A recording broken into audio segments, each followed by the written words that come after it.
했다가 정당방위였다라고 경찰에서 무혐의 판단이 있었습니다. 이 정당방위라는 것이 사실 대한민국에서 성립하기 매우 어렵다. 이 정당방위가 좀 더 쉽게 인정돼야 된다라는 비판도 나오고 있었던 것이 사실인데요. 이번 사안은 사실 정당방위 성립이 분명해 보였습니다.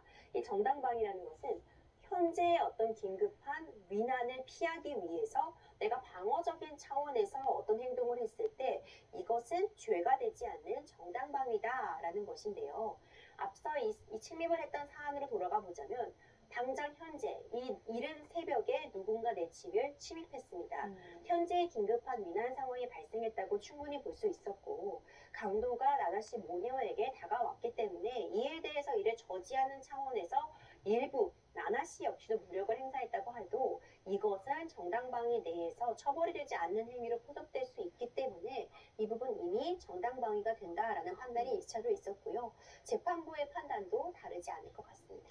이거를 어떻게 이 강도의 전략이라고 봐야겠어요. 적반하장격 이런 전략. 본인은 억울함을 계속해서 주장하고 있는 상황이지만 나나 씨 입장에서는 강도상에 지금 역고소까지 당했는데 이 상황에서 나나 씨가 취할 수 있는 법적 조치 등은 추가로 없는 겁니까?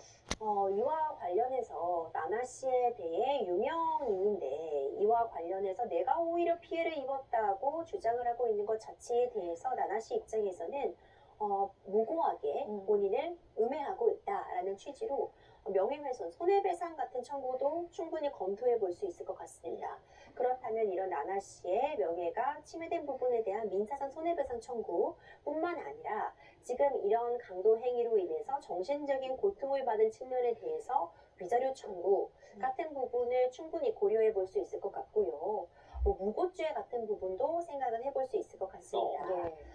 하지만 이제 기본적으로 이와 관련해서 나나 씨가 역으로 처벌받을 가능성은 없다라고 볼 수 있을 것 같고 오히려 이런 주장을 하는 것이 전략으로 들고 나올 수 있습니다. 워낙 이 강도, 그러니까 절도의 마음을 품고 있었더라고 해도 결과적으로 이 절도를 하는 과정에서 신체에 손상을 가하거나 위해를 가할 경우 강도상의 강도살인 같은 경우에는 절도죄보다 훨씬 엄하게 처벌이 되고 있습니다. 이제 그런 부분들 때문에 처벌을 낮추고자 피고인이 절도의 고의를 갖고 있었다라는 주장을 해볼 수는 있겠으나 이것이 최종적으로 형량을 결정함에 있어서 도움이 될까? 이런 부분에 대해서는 도움이 될 가능성이 또 매우 낮다라는 평가 가능해 보입니다. 그러면은 강도 혐의에 이어서 만약에 무고죄까지 고소를 당하면 향후 처벌 수위는 어떻게 될까요?